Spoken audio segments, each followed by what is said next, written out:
Hello and welcome back to the Wrexham Way. Hope you're all doing well and looking forward to today's episode as it's Youth Intake Day, the most exciting time of the season. So look forward to that. But also we have Ipswich and Stoke in the Championship where in between episodes, we haven't performed very well, unfortunately. We need to work on that one. But before we get into anything, make sure you do drop a like on the video, subscribe to the channel if you're new around here, and leave a comment down below for the YouTube algorithm.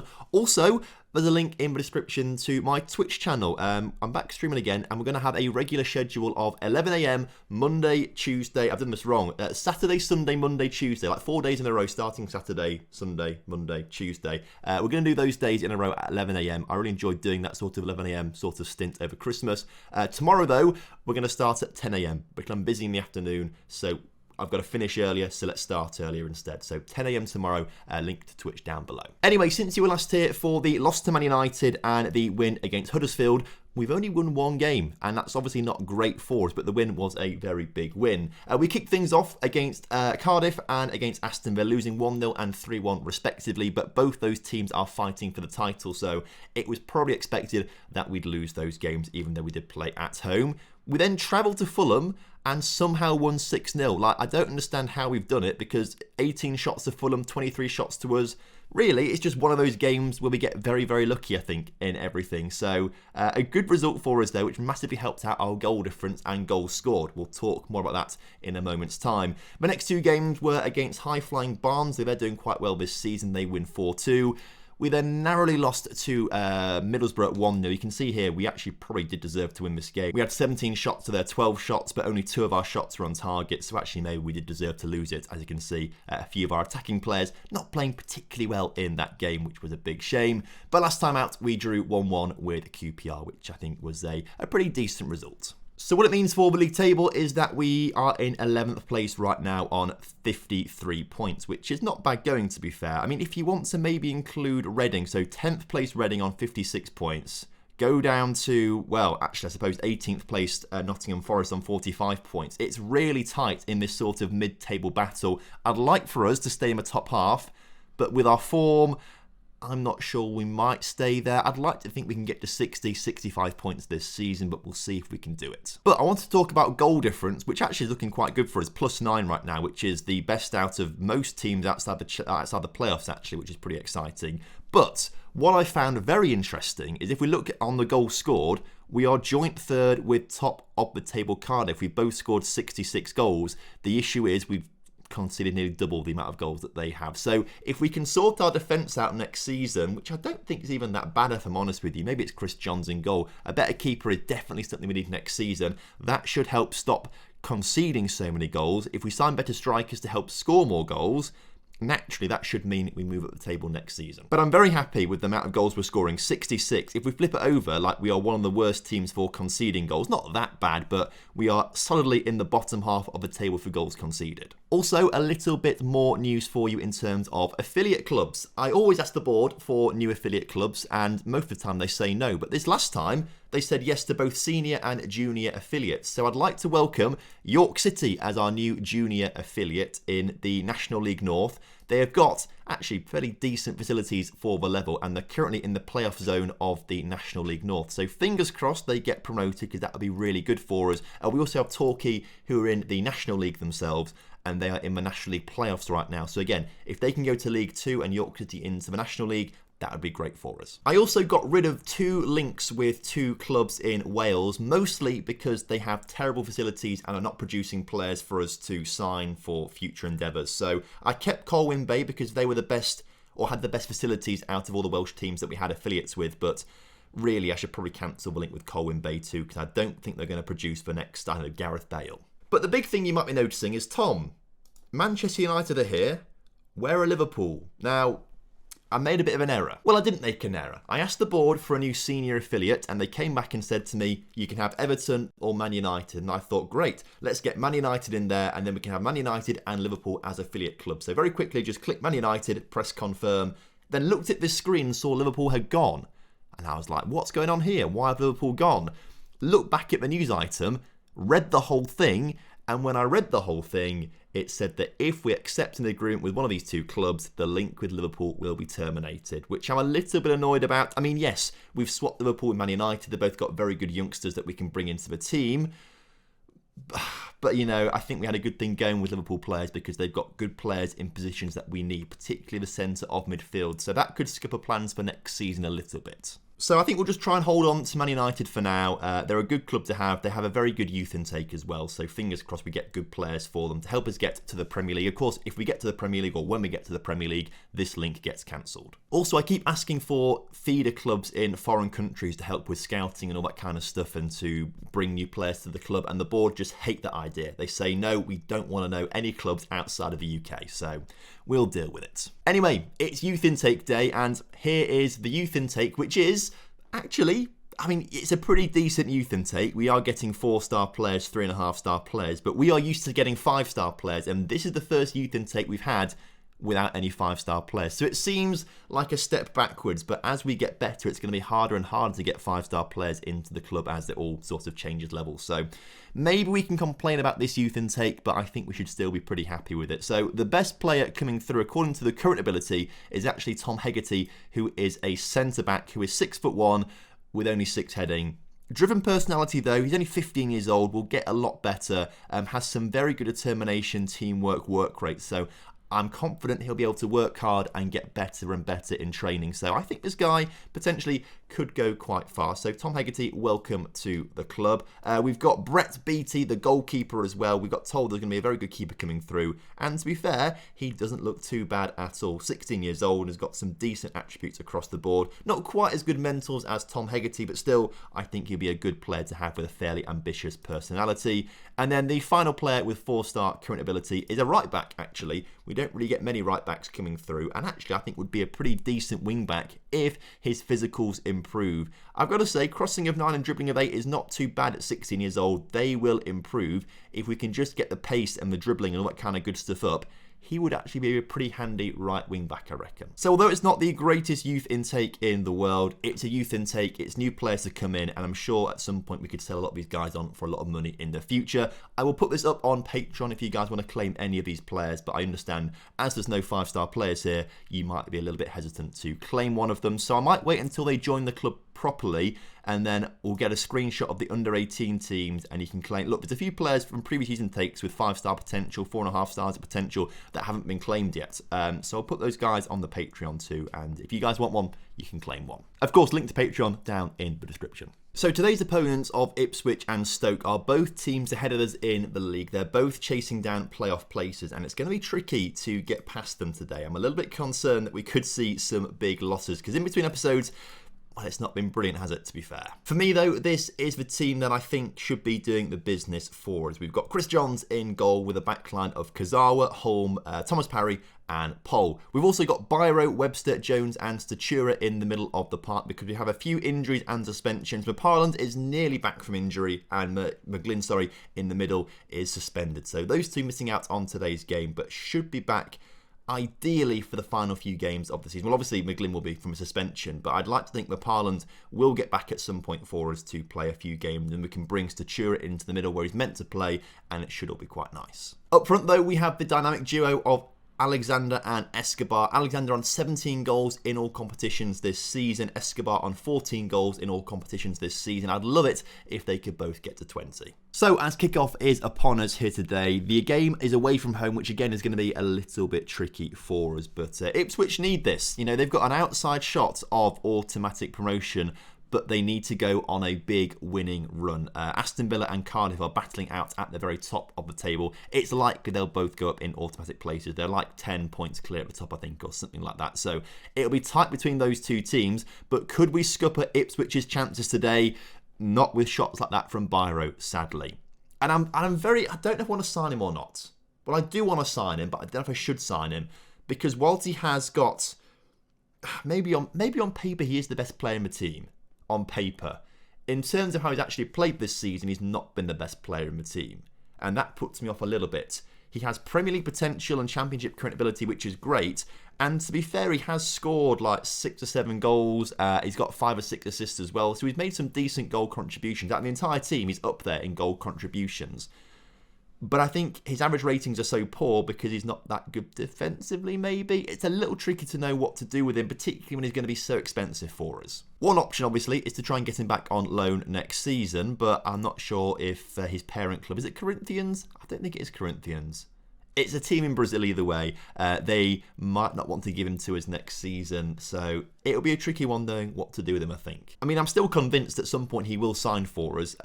Obviously, in previous contract negotiations, he has said no to us completely, so that could be a bit of a weird one. But this game right now is going by like a flash. We are 62 minutes into this game. We've not really seen anything from either team to suggest they're likely to score a goal, so watch Ipswich score now that I've said that. Chaplin on the ball for them into Kirby. Kirby gets past one defender and is brought down.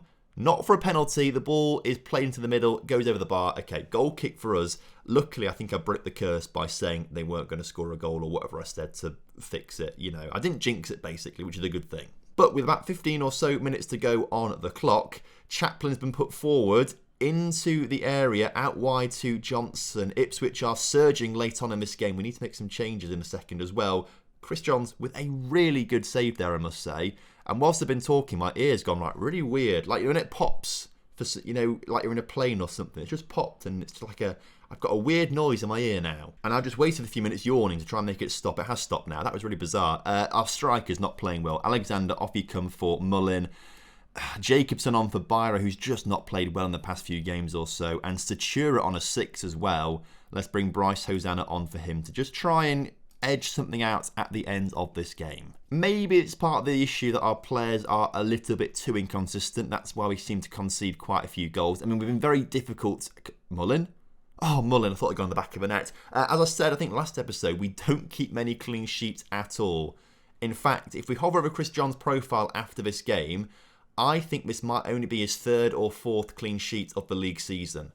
I think that could be the case if we keep a clean sheet here. As Poll on the ball, into James Jones, into Webster. Webster into Escobar. James Jones, can he find Mullin or Escobar? He can find Escobar, who can't quite find the back of the net. We've had some really good chances in the final few moments of this game.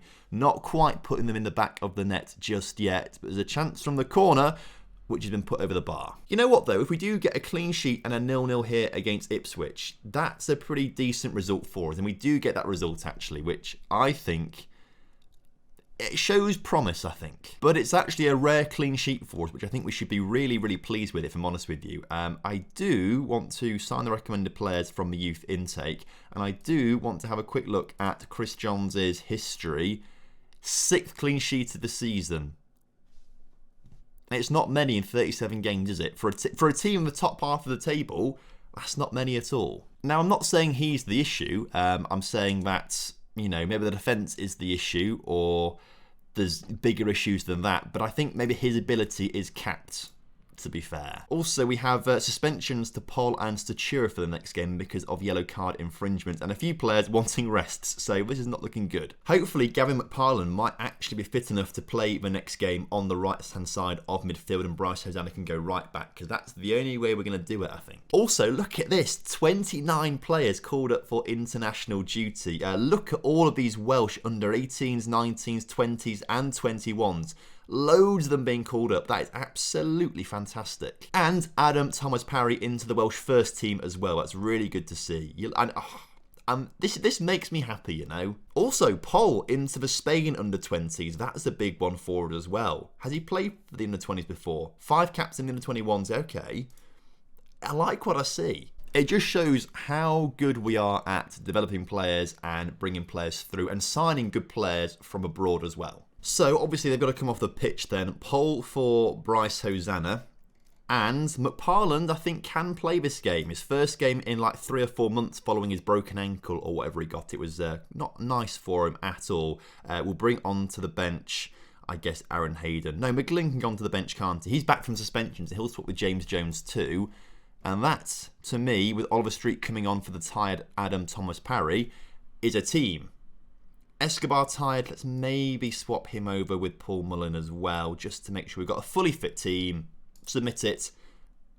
Oh, we've got 5 loan players in the team. Okay, well, Skalika, you've got to come off the pitch then for Aaron Hayden. There we go, submit team, that's fine. So, kickoff is upon us here today. Can we get a win in this away game against Stoke? We kept a clean sheet against Ipswich. Can we do the same, but do it one better against Stoke and pick up the 3 points? It would be lovely if we could, as Mullen puts the ball into the middle. Holm, once again, putting that one just over the bar. We've seen him do that a couple of times in today's episode already so far. Surely one of those has got to find itself in the back of the net at some point soon. But Stoke now coming forward with the ball across to the far post, which is headed over the bar by Stoke's player Bowyer there. Okay, 20 minutes in, we are the better team in terms of the match stats right now, which is actually pretty promising for us. I'm really pleased at how well we have progressed this season.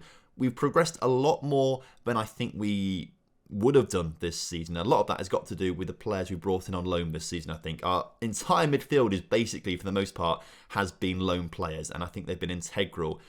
And I'd like to get a few of them back next season as well, to strengthen that midfield. Ideally, we maybe bring 1 or 2 players in from Man United now who can strengthen that midfield, because obviously we get players for free from Man United now, not Liverpool. So that's an option for us. If we can reinvest in a young, good goalkeeper and a couple of strikers, I think we could be okay. I think the defensive, I know we've conceded quite a lot of goals this season, but I think our back four is arguably our strongest area,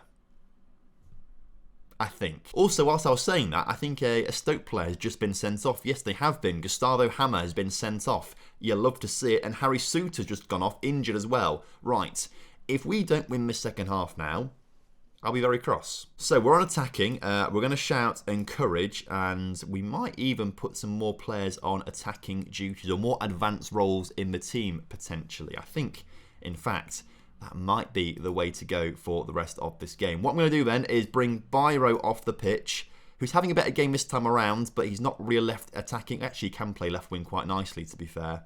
But I want to bring Jacobson on, because that's where he thrives, in this sort of wide position as an inside forward on attack. Like, imagine we've got like 3 strikers now, essentially, which is probably a good thing. I don't think McParlin can play any further forward. He can. Oh, well, in that case, you stay as a winger there. We're going to go for it a little bit more.